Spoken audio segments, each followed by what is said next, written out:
ang 9 na kabanata ng Ebanghelyo ni San Juan. At sa pagdaraan niya ay nakita niya ang isang lalaking bulag mula sa kanyang kapanganakan. At itinanong sa kanya ng kanyang mga alagad na nangagsasabi, "Rabi, sino ang nagkasala, ang taong ito o ang kanyang mga magulang upang siya'y ipanganak na bulag?" Sumagot si Jesus, "Hindi dahil sa ang taong ito'y nagkasala, ni ang kanyang mga magulang man, kundi upang mahayag sa kanya ang mga gawa ng Diyos. Kinakailangan nating gawin ang mga gawa niyaong nagsugo sa akin. Samantalang araw, dumarating ang gabi na walang taong makagagawa. Samantalang ako'y nasa sanlibutan, ako ang ilaw ng sanlibutan." Nang masabi niya ang ganito, siya'y lumura sa lupa at pinagputik ang lura at pinahiran ang mga mata niya ng putik. At sinabi sa kanya, "Humayo ka, maghugas ka sa tangke ng Siloe na kung liliwanagin ay sinugo." Siya nga'y humayo at naghugas at nagbalik na nakakakita. At ang mga kapitbahay nga at ang nangakakita sa kanya ng una na siya'y pulubi ay nangagsabi, "Hindi baga ito ang nauupo at nagpapalimos?" Sinabi ng mga iba, "Siya nga." Sinabi ng mga iba, "Hindi. Kung di nakakamukha niya." Sinabi niya, "Ako nga." Sa kanya nga'y kanilang sinabi, "Paano nga ang pagkadilat ng iyong mga mata?" Sumagot siya, "Ang lalaking tinatawag na Jesus ay gumawa ng putik at pinahira ng aking mga mata at sinabi sa akin, 'Humayo ka sa Siloe at maghugas ka.' Kaya't ako'y humayo at naghugas at ako'y tumanggap ng paningin." At sinabi nila sa kanya, "Saan naroon siya?" Sinabi niya, "Hindi ko nalalaman." Dinala nila sa mga Fariseo siya na nangunay bulag. Araw nga ng Sabat nang gumawa ng putik si Jesus at padilatin ang kanyang mata. Muli ngang tinanong naman siya ng mga Fariseo kung paanong tumanggap siya ng kaniyang paningin. At sinabi niya sa kanila, "Nilagyan niya ng putik ang ibabaw ng aking mga mata at naghugas ako at ako'y nakakakita." Ang ilan nga sa mga Fariseo ay nangagsabi, "Ang taong ito'y hindi galing sa Diyos, sapagkat hindi nangingilin sa Sabat." Datapot sinasabi ng mga iba, "Paano bagang makagagawa ng gayong mga tanda ang isang taong makasalanan?" At nagkaroon ng pagkakabaha-bahagi sa gitna nila. Muling sinabi nga nila sa bulag, "Ano ang sabi mo tungkol sa kanya, na siyang nagpadilat sa iyong mga mata?"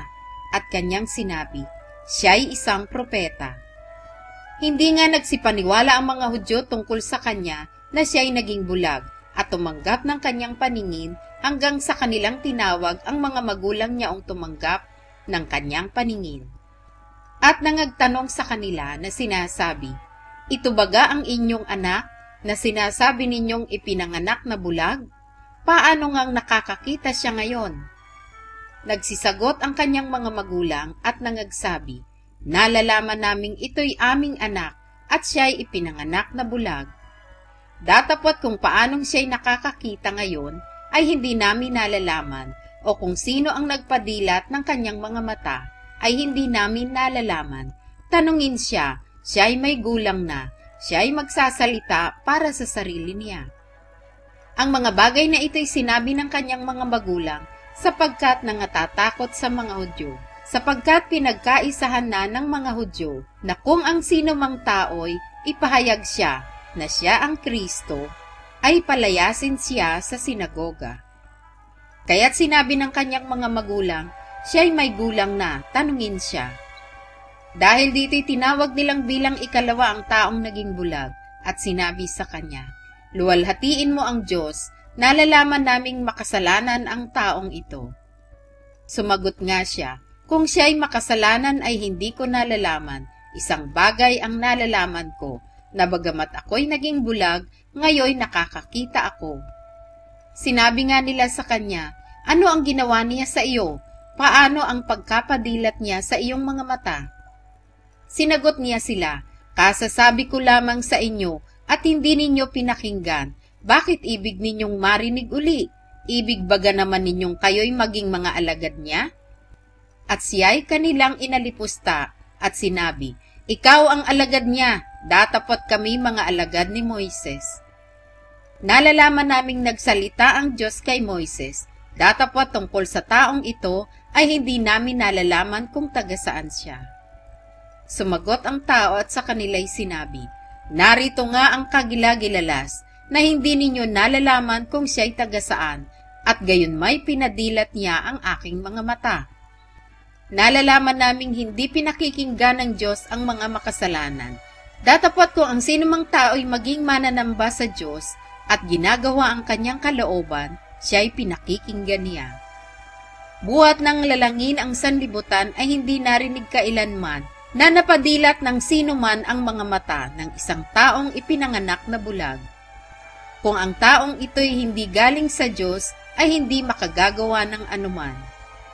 Sila'y nagsisagot at sa kanya'y sinabi, "Ipinanganak kang lubos sa mga kasalanan, at ikaw baga ang nagtuturo sa amin?"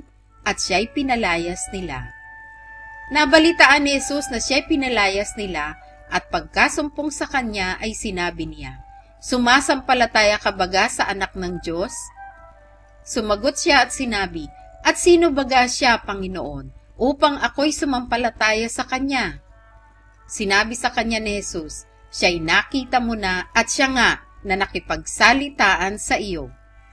At sinabi niya, "Panginoon, sumasampalataya ako," at siya'y sinamba niya.